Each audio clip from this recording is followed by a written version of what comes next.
आज हम कक्षा सप्तमी का प्रथम लेसन है पादपों में पोषण।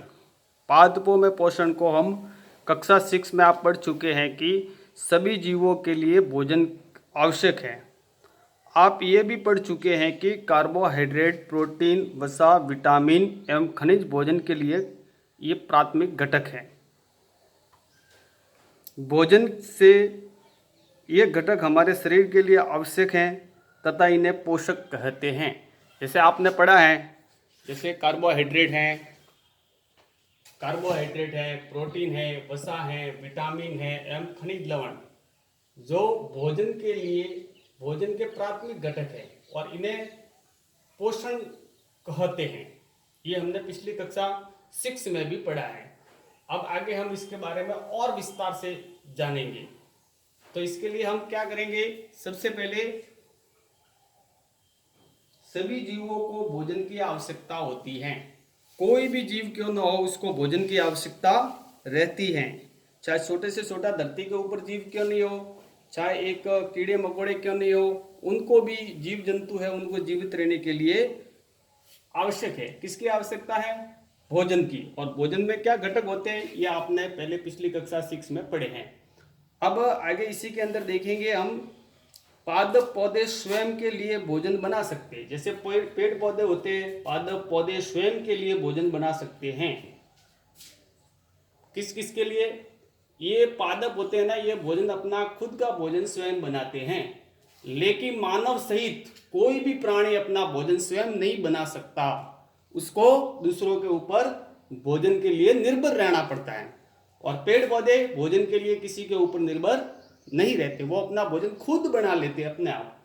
लेकिन प्राणी अपना भोजन स्वयं नहीं बना सकते हैं, इनको किसी न किसी पादपों के ऊपर या जीव जंतुओं के ऊपर अपने भोजन के लिए निर्भर रहना पड़ता है।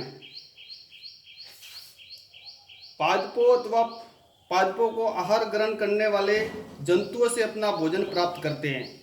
क्या करेंगे? या तो पादप अपना भोजन आहार ग्रहण करने वाले जीव जंतुओं के ऊपर निर्भर रहते हैं, जंतुओं को अपना भोजन प्राप्त करते हैं। जैसे हम दूध है, दही है, घी है, ये सभी जंतुओं से प्राप्त करते हैं। इसी प्रकार से गेहूं है, चना है, बाजरा है, ये हम कहाँ से प्राप्त करते हैं? फल है, फ्रूट है, ये सभी हम भोजन प्राणी कहाँ से प्राप्त करता है? पादपों से प्राप्त करता है। यानी हमको दोनों ओर से निर्भर रहना पड़ेगा भोजन के लिए। अतः मानव तथा अन्य प्राणी अतः मानव अपना प्राणी प्रत्यक्ष या अथवा परोक्ष रूप से पादपों पर ही निर्भर है। हम कह सकते हैं कि हम अपने भोजन के लिए शुद्ध रूप से या 100% पादपों और जंतुओं के ऊपर ही निर्भर हैं। यदि पादप और जंतु नहीं होंगे तो हम अपना भोजन प्राप्त नहीं कर पाएंगे। अब पहली विधि हम पढ़ेंगे, यहाँ पर 1.1 है पादपों में पोषण की विधि। पादप क्या करते हैं? पादप ही जल, कार्बन डाइऑक्साइड एवं खनिज लवण की सहायता से अपना भोजन बना सकते हैं। ये अपना भोजन स्वयं बनाते हैं। किसकी सहायता से बनाते हैं? पादप जल, कार्बन डाइऑक्साइड गैस होती है जो हम छोड़ते हैं ऑक्सीजन लेने के बाद में, वो इनके भोजन में काम आती है, एवं खनिज लवण जो धरती के अंदर से जड़ों के माध्यम से वो लेता है और अपना भोजन स्वयं बना सकता है। इसके अंदर प्रकाश की भी आवश्यकता होती है और इस विधि को क्या कहेंगे? प्रकाश संश्लेषण विधि, जो हमने कक्षा 6 में भी पढ़ी है।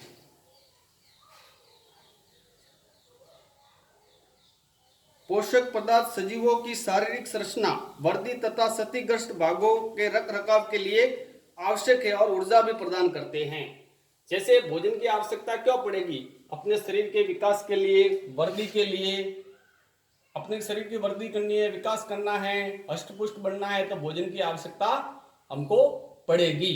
इसी प्रकार से अपने शरीर में अंदर कोशिकाएं बनती है, टूटती है, उन सब के बनने के लिए, शरीर के रख रखाव के लिए, मरम्मत के लिए, इन सब के लिए भोजन की आवश्यकता पड़ेगी। यदि हमको भोजन नहीं मिलेगा या हम पर्याप्त मात्रा में भोजन नहीं करेंगे तो हमारे शरीर को ऊर्जा कम मिलेगी। हम कार्य करते हैं तो उसके लिए भी भोजन की आवश्यकता होती है, क्योंकि भोजन करेंगे तो ही व्यक्ति के अंदर कार्य करने की क्षमता बढ़ती है। और वो भी भोजन कैसा होना चाहिए? संतुलित भोजन, जिसके अंदर भोजन के सभी अवयव हमको प्राप्त हो, प्रोटीन हो, वसा हो, कार्बोहाइड्रेट और सभी उचित मात्रा में लेनी चाहिए।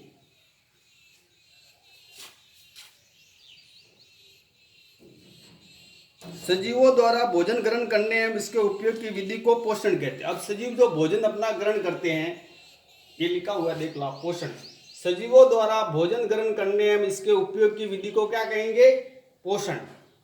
यदि हम जिस विधि से भोजन लेते हैं, मुंह से लेते हैं, जल भी लेते हैं, जल भी पीते हैं, भोजन भी लेते हैं, फल फ्रूट भी खाते हैं, इन सबको भोजन को अपने शरीर में ग्रहण करने की विधि को क्या कहेंगे? पोषण कहेंगे। स्वपोषण, जीव अपना भोजन स्वयं संश्लेषित करते हैं, यही पादपों वाला। संश्लेषित यानी अपना भोजन खुद बनाना, किसी के ऊपर निर्भर न रहना, उसे क्या कहेंगे? स्वपोषण, यानी खुद को पोषण प्राप्त करना। स्व संश्लेषित कहते हैं, इसको क्या कहेंगे? स्व संश्लेषित कह सकते हैं। इसके उपयोग की विधि को पोषण कहते हैं। पोषण की वह विधि जिससे अपना जीव अपना भोजन स्वयं संश्लेषित करते हैं, स्वपोषण कहलाता है। ये वाला स्वपोषण नीचे वाला, जीव अपना भोजन स्वयं संश्लेषित करता है, जो किसी के ऊपर निर्भर नहीं रहता, उसको स्वपोषण कहलाती है। अतः ऐसे पादपों को स्वपोषी कहते हैं। जंतु एवं अधिकतर अन्य जीव पादपों द्वारा संश्लेषित भोजन ग्रहण करते हैं, उनको विषमपोषी कहते हैं। किनको कहेंगे विषमपोषी? नीचे लिखा हुआ है। जंतु एवं अधिकतर अन्य जीव पादपों द्वारा संश्लेषित भोजन को ग्रहण करते हैं। पादप जो भोजन बनाता है उसका संश्लेषित यानी उसका पादपों के ऊपर पूर्णतः वो निर्भर है अपने भोजन के लिए, तो वो इसके अंदर आएगा। जंतु एवं अधिकतर अन्य जीव पादपों द्वारा संश्लेषित भोजन ग्रहण करते हैं, उसे विषमपोषी कहेंगे, जो अपना भोजन खुद नहीं बना सकते। जंतुओं के ऊपर अधिकतर अन्य जीव पादपों द्वारा जो विश्लेषित होता है, उसके अंदर से जो दूध मिलता है, किसी के अंदर से दूधारू जीव जंतु है, गेहूँ है वगैरह हैं, जो फसल के पेड़ पौधे हैं, उनके द्वारा जो विश्लेषित होता है, उस भोजन के ऊपर हम निर्भर करते हैं, उसको हम विषमपोषी कहेंगे, उसको हम विषमपोषी कहेंगे। अब हम ऐसे भी प्रश्न कर सकते हैं कि अब हम पूछ सकते हैं कि पादपों का या पादपों की खाद्य फैक्ट्रियां कहाँ स्थित हैं? पादपों की खाद्य फैक्ट्री कहाँ पर स्थित है? क्या भोजन पदार्थों के सभी भागों में निर्मित होता है? क्या भोजन होता है वो पादपों के सभी भागों में निर्मित हो सकता है क्या? ये भी एक अपने लिए प्रश्न होता है। पादप अपने परिवेश से कच्ची सामग्री किस प्रकार प्राप्त करते हैं? जिस प्रकार फैक्ट्रियों को कच्चे माल की आवश्यकता होती है, इस प्रकार पादप भी अपनी कच्ची सामग्री किस प्रकार प्राप्त करते हैं? ये अपने जिज्ञासा के प्रश्न हो सकते हैं। आगे इस लेसन में दूसरे और आगे बढ़ेंगे तो इसके ऊपर भी चर्चा करेंगे। ये अपने कल का लेसन रहेगा। इसको एक बार अपने कॉपी में एक बार उतारना व्यवस्थित, और इसको एक एक परिभाषा सहित याद करना।